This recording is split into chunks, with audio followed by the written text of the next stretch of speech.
वणी शहरात शारदीय नवरात्रोत्सव ग्रामदैवत असलेल्या जगदंबा माता मंदिरात घटस्थापना करून उत्साहात प्रारंभ झाला। आज सकाळपासून विधिवत पूजा करण्यात आली। तसेच मंदिराच्या गाभारात घटस्थापना वणी पोलीस ठाण्याचे सहाय्यक पोलीस निरीक्षक सुनील पाटील सप्तनिक पूजा करून करण्यात आली। तसेच त्यांच्या हस्ते महापूजा व आरती घेण्यात आली। मंदिराचे पुरोहित सुधीर दवणे यांनी करून घेतली। यावेळी मंदिरात भाविकांची दर्शनास गर्दी झाली होती।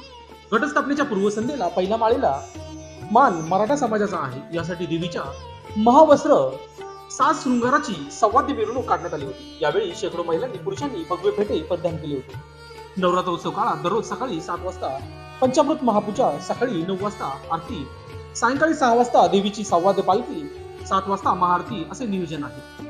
रोज गटी बसलेल्या महिलांसाठी फराळाची खिचडी वाटप नियोजन केले आहे। वणी येथील परंपरेनुसार